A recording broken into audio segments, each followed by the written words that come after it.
Hello everyone, hope you're doing well. It's time to have a look at the Japanese G vehicles that are on sale. There's a decent amount of them, and generally they do look pretty nice. Starting off with the Hargo Commander. This is just a copy of the standard Hargo, and it's a no-go. This vehicle is pretty poor. You know, it has a crew of 3, which is quite nice, but it has no armor, and the gun, the gun is so bad. Even for a 101. Like, there are some stinkers at 1.0, and this one definitely is that. You know, especially with autocannons running around and also highly mobile vehicles, even at rank 1.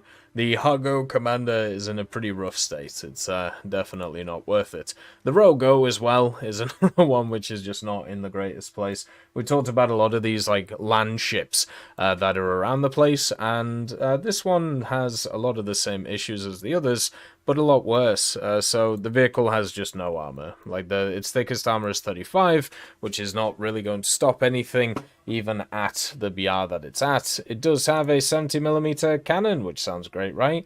But its AP pens 21, and its HE has 590 grams of explosive mass, and the heat pen's 80. So that's basically where you get damage from, because the 37 also doesn't pen a lot. So it's just a wonky vehicle. It's not very good, and as we talked about, these types of vehicles are there to kind of have fun with the bros, and there are vehicles which are much better for doing that in. So just use those instead of the Rogo. Pretty much as simple as that. Then you have the Chiha shotgun. So this one is actually a lot better than it used to be. It's still not great, but it's at least fun. And if you're looking for a vehicle to kind of just have a bit of enjoyment out of, stuff like the Brumba, you know, the Sturmpanzer, things like that come to mind. The Chiha's pretty similar. When they added in overpressure as a mechanic, this gained a lot more use because of the HE shell it fires. It has a lot of kilos of TNT equivalent for a gun like this at this level, so anything you face, most of the time if you just shoot it, especially in an extremity, it'll just die. It does have a long reload, and the targeting speed isn't great, but as a donkey machine, you know, it is quite enjoyable. If you're looking for something that's useful, you know, this probably isn't the way to go, but something that's fun, definitely this thing is. Then you also have the Chihi, the 5th Regiment Chihi. This one has the stabilized 47mm, and overall it has like all the stats that you'd want. It's decently mobile, the targeting speed is good, great gun depression, vertical stabilizer on the gun, good reload, and the armor's good enough. You know, it's not great, but it's not terrible. The major issue is the penetration on the gun, which can lead to a lot of situations which you can't really do too much about. The fact that this thing can face stuff like early T-34s and KV-1L11s can kind of show you the issues that guns like this can have at rank 2. So if you play at your BR, it can be super powerful, especially if the vertical stab is clicking in, which it will do if you play it properly, and also at 2.7. You do have quite a nice one. You know, the Chihar LG is a little bit of fun, the M16 as an AA, and then also the Chihi on top of it. The Chino 2 is an absolute monster. It's one that I actually run by itself or just with the M42, and then also you can run it with the Cheeto and the Cheeto Late. Basically what this is a earlier chassis than the Cheeto chassis, but it has the turret, or at least the gun of the Cheeto, and the gun of the Cheeto is super nice to use. This vehicle has gone up a few times in BR, and it has this gun which penetrates a lot, and also the reload's pretty standard on it, the targeting speed is decent, and also the general mobility is fine on the vehicle. The armor is pretty awful, but usually you want to try and fire first in a machine like this, since you have all of the opportunities to be able to fire first with the good gun depression and also the good mobility. This is a really, really fun vehicle, and also being rank 3 means it can do anything. You know, it's able to do daily specials and events and have a good time with it. Then you have the heavy tank number 6, which unfortunately is a bundle or a premium vehicle. This one is actually available on the marketplace for some reason. I've never understood why, but it seems like it's available in the RNG boxes. Never will get that. Then you got the Hori prototype. So this one actually is in a lot better position than it was previously. It's an okay vehicle. Like I prefer the production, but the prototype is still good. And since everything's gone up at least one click around it, it's become very powerful as a 6.7 vehicle. You also have a pretty decent 6.7 lineup nowadays with the Type 61 and the STA-3, and then obviously the Type 60 you can bring in, or the Type 75. And you can make a lineup around this. It has a really good donkey gun. Well, not donkey gun, I should say. That's probably a bit rude to the gun. It's a general just tank destroyer gun, and it fires a good APHE round, so if you pen anything, it'll just die. And generally, it does really well. Like, I think, personally, I'm a big fan of this one. I think it generally feels quite nice nowadays, especially with everything else going up. And then you have the Type 75 MLRS, which is a complete waste of time. This is one of those vehicles that you get because you've given up on life and you've just decided that you have to give in to the weeb ways. The vehicle itself, it can overpressure stuff with the rockets, has a bunch of bugs related to it, which are never fun, and also very, very restrictive compared to pretty much every other vehicle that you'll use at these BRs, and definitely is not worth it. On the aviation side of things for Japan, there is a metric ton of vehicles, I think it's probably fair to say. You have a Higiri's A5M4 and the Ki-27 Otsu. Both of these have pretty low engine power and generally don't work very well. I would actually say there's a lot better rank 1 vehicles in the tech tree, including the Ki-45s, and also the B6N1, just kind of drop a bomb and have a bit of fun, and the Ki-43s, which is super enjoyable. So I wouldn't bother with either of these, unless you like buying the starter pack, then it might be worth having a look at. There's a few other vehicles that are around the place, which are at least interesting to look at. The A7HE1 is another one of these HE112s, which has access to 220mm, so if you like the firepower, that's fair, but at the same time, it doesn't really have a very powerful engine, and loses a lot of speed because of its weight, so generally won't work very well. The Corsair is insanely powerful. There's nothing else to say about it. This thing is under BR'd, has been under BR'd for the longest time. It is absolutely insane that this thing is 3.0. It did go up recently, but it needs to go up again. This thing was 2.7 for the longest time, and it's still nuts. Same with the American ones. No idea why these don't go through. It is a massive SL printer, and also one of the best premiums in the game. Then you have the Ki-44 134, which is pretty fun too. Just a standard Ki-44. If you've never flown them, highly recommend it. The Ki-44 Otsu is the one with the 40mm, so a bit of a meme, not really that useful, but generally has some quite good stuff to it. You also have a bunch of other vehicles like the H8K3. Like, just have a look at how many vehicles there are when it comes to like all of this stuff. It's just nuts. And also remember that the aviation tech tree for Japan in general is really powerful too. So they just have an absolute metric ton of very, very good vehicles. The H8K3, I wish it was a higher rank, because it is actually the rank of rank 3, or sorry, the BR of rank 3s, but it just never moved up. Really expensive premium, if I remember correctly. Doesn't have a great bomb load, but can defend itself really powerfully with all of its 20mm. Hopefully it gets an increase in rank. Ki 102, once again, just a bog standard, very good propeller aircraft for Japan, which I feel like I could say 50 million times over.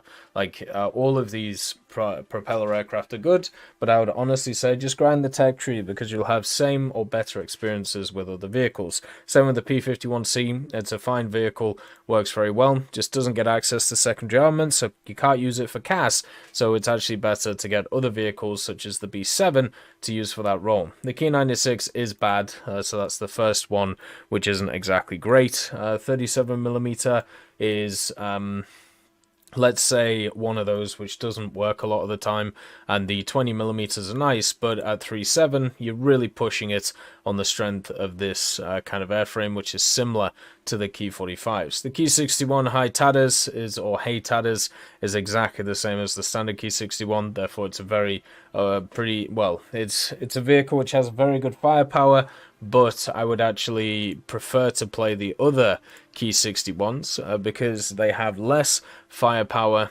but also at the same time they actually have a better set of flight characteristics around them, which I think is really cool. So this vehicle I don't think is as good, but still fine. And then also you have the A7M1, which is just a monster of the air. Because it has all the characteristics you would want. It's very maneuverable. It has good 20s. It has good 13.2s. It's able to pretty much do whatever it wants in the game and never stop. It's incredibly powerful as in an air superiority role, and they added bombs to it so you can overpressure targets at least and have a pretty decent time with it. So overall not too bad. The Focke-Wulf 490 is a waste of time. It's a decent vehicle at what it does, but the Japanese have so many better vehicles than it at similar setups, just like stuff like the J2M4 Kai, but also stuff like the J2M5, which has 2 donkey 30mm on it, just for a little bit of fun, and then also the B-17E, which is there too if you want, I suppose, a bomber for Japan, but I feel like if you're going to do that, just play the American tech tree and have a better time. The Key 87 is a poor vehicle. It's the first one which is really poor when we actually have a look at it. And the reason for this is just simply because it is a vehicle which does not have access to a good turn radius, or it loses too much energy in the turn. It's more designed for high altitude interception, which doesn't really fit the game right now, and also doesn't really fit the actual tech tree itself. The weaponry is good, everything else on it is pretty poor, which is why it went down in BR. The F-40 Sabre is in a really tough place as well, just as a plain 9.3 is insanely strong, and that's all you face. There is nothing you can do with this thing against a lot of 9.3s. It is just kind of a waste of time to pick up, doesn't work at all, and there are definitely better things to pick on, and I would just generally grind through the standard tech tree, get yourself the kicker, have a bit of fun with that, and then of course the T2, and also just all of these really good propeller planes. Just play these and you'll have a fantastic time. It's one of the best tech trees out there, Japan. There is no use in spading through it with just premium. You also have the Kisarazu that is on offer, the AH-1S. This one's okay. I would say that it's a middling helicopter. The major issue is it doesn't have a ton of stuff to actually defend itself, and it relies on TOW-2s, and as we know, TOW-2s, the major issue with them is the firing range. It doesn't have any really air-to-air capabilities too, apart from guns, and also it does get thermals, which is nice, but once again you have to get close to the targets anyway, so it doesn't really matter. The optics are okay, but nothing compared to other machines, and it does at least get an RWR, so you know when you're getting targeted. But I've got to be honest, I don't really see this one as a good grinder. Maybe in PvE it is, but definitely not in standard game modes. At 9.7, you also just don't have a lineup, really. You have the Type 16, and that's it. So basically, I suppose you could run it with the Type 16 and then the Type 16P, but at the same time, that's not really going to be that useful. So yeah, it's just not in a great place at the moment. But the naval side of things for Japan, there's a bunch of pretty cool stuff, and I would generally say that the Japanese tech tree is a bit all over the place with what it has access to, which is why it can be a little bit egregious to kind of get through. The first vehicle is the Satsuki. This is just a copy of the Mutsuki. They're very similar to each other. Basically, they are pretty much the same. It's just the starter vehicle. I mean, it's fine. You know, the nice thing about the Satsuki is it does get sap, so you can donk people with the rounds, which is quite nice. But generally, it's just a starter premium. Like, it's out of the ones which we have, it is very much mid, I think is probably the way you would put it, being worse than the French one and definitely worse than the British one. So overall, not too shabby of a vehicle. I honestly think with these, it's not too hard to get into the rank 2, so I wouldn't worry about it too much. Then you got the Nanohi. So the Nanohi has a bunch of cannons on it. It has these two sets of dual 127s, and also it has this single 127 back here. The main issue with these 127s that are on a lot of these Japanese destroyers, they don't have AP. And right now, AP is the way to go. So you are heavily reliant on the torpedoes themselves. So if you play arcade, that's kind of fine.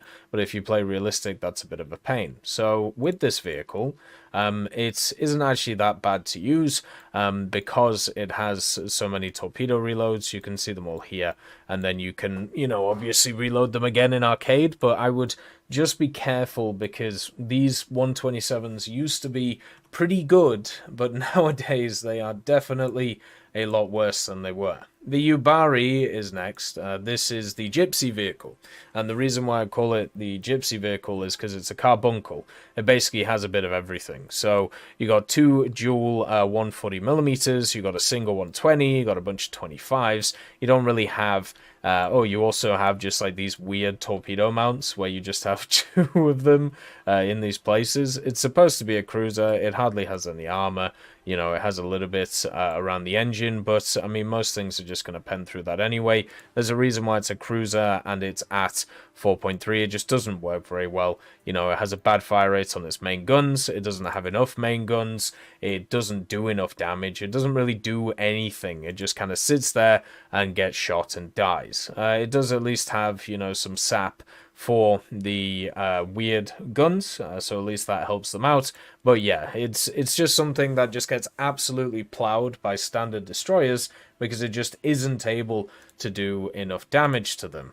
Then you have the Miyoko. Now what's interesting for Japan is pretty much all of this area, apart from the Akizuki, is really tough to play. Same with the Furutaka, same with the Agano, and the Akoma and the Ayoba aren't too bad, but these two, or this lot here is really rough. So the Miyoko and also the Mikuma might be worth going for just to get to those higher echelons to make it a little bit easier to get access to all of your vehicles. You have a bunch of main guns on this thing. You basically have 5 dual turrets, which you can see 3 of them on the front here, and then also 2 on the back with interesting firing angles, the good old 203s. They do have access to AP, which is super nice, meaning that they can pen really, really hard and then also do a ton of damage, which is good. The only issue is the fire rate isn't the greatest, but you have more chance of popping vehicles, which is really nice. The secondary armament, 4 dual 5 inches, and also a bunch of these 25s. The 25s are terrible on these machines,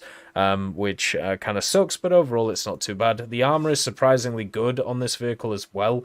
That has to be pointed out. A lot of it is actually armored very well compared to what you see from a lot of other ships around this area, which is super nice to see. And generally, I actually think the vehicle does perform pretty well compared to a lot of others that I've seen around. The only issue with the Miyoko and the Mikuma is, you have this like triple stack at the front on both of the machines, which means, oh boy, when this goes up, it goes up, just like a lot of the heavy cruisers for the Americans. When it goes, it goes. And the Mikuma is also in a pretty decent position. It's got the 155, so the smaller guns than the previous one, and has, the slightly better fire rates because it has 5 triple mounted ones. So it's kind of nuts the amount of guns that you have. You also have a bunch of torpedoes, which can be pretty useful, especially since they're the Type 93 ones, so they do go 20 kilometers, which is super good for the vehicle itself. And the 5-inch guns, the 4 dual ones, which are exactly the same setup as the other cruiser, do have some decent rounds, and then you have a little bit of AA cover, but not too much, since this thing doesn't really have too much. It also has a banger skin. So overall, I would actually say this one's really cool. It works fantastically well. The Yamashiro might be one to pick up, but that's not going to be on offer. That'll be on offer in the summer, probably. So the Mikuma right now is the best bet, especially since we might see 7.3 soon for Naval to try and make it a little bit easier. Then you have the coastal stuff. Now, for the coastal stuff, there isn't too many things. You have the T14 Mod 1. This is just the same as the T14. The only difference is the gun. This one gets a 25. This one gets 13.2. Don't bother with it. It's not worth it. Most of the Japanese coastal tree is actually really poor. The only reason to actually grind it is to get to rank 3, get to these sub-chasers, because they're the easiest to get to, and sometimes they decide to do battle pass missions around them, so that is a reason to have them. Also, some of the higher tier stuff is quite fun, like the Sionen, when you can get it rocking. The Type 4 Mod 4, it actually is kind of cool, because it can remind you of being in Louisiana or Florida. That's about it, though, because it doesn't have good guns or good firing angles on the guns or anything like that, but it looks cool. And sometimes star points are everything. Then you got the Akabono, which is just a standard frigate. It does have access to these 3-inch guns, and these 3-inch guns do pack a punch, mainly because they have a really fun fire rate. Like, I know it says reloading rate of 10 seconds, but it has 200 ready-use ammo, so you just bang, bang, bang, bang, bang. Like, the 10 seconds is for them loading it into the first stage, not the actual, shots themselves. It also has a dual 40mm on it as well, just to keep up the secondary, and then also it has depth charges, which may become useful in the future, because of course, some submarine action. It does also have AP, HE, and HEVT on its 3-inch guns, which is really nice. And generally, I like this vehicle. It's one of those which is kind of middling, but does at least have a place. The major issue is, of course, spawns. The PGO-2 is, of course, one of those which will always be useful. A lot of people use it to kind of cap a point and then just sit there and then use the good old minigun on the front to be able to gun down any coastal machine that comes forward. It is pretty much a mutual destruction machine, so sometimes you will annihilate the enemy, sometimes the enemy will annihilate you, and then you'll annihilate the enemy on top of it, but generally it's a machine that doesn't really care too much about what's going on. It just and annihilates everything. One thing I will say about this vehicle that you do have to make sure of is, if you get it, is to uninstall the autocannon mod so you can actually fire it at the highest rate of fire that it wants to, because that means you can get the most damage out as possible. I like the PGO-2, and it's one of those which is great for doing the standard naval challenges and other things. Definitely worth having a look into. A lot of stuff available for Japan, but a lot of it is pretty good, especially when it comes to the aviation. As always, I hope you have a wonderful day, and I'll see you next time. I'd just like to thank Brendan Quinn, Vilneus, Character Fuel, Juan the Panda, Carrion Crow, Gus Irenicus, Pyman, Merciless Reaper, Orange Tail, Teddy, Daniel Stanton, Moxie, B. Young, Bareen, Peter Grayling, Alan Hacker, Sem Alslan, Uncle Bean, and Derek R., and also Lafouche for supporting the channel.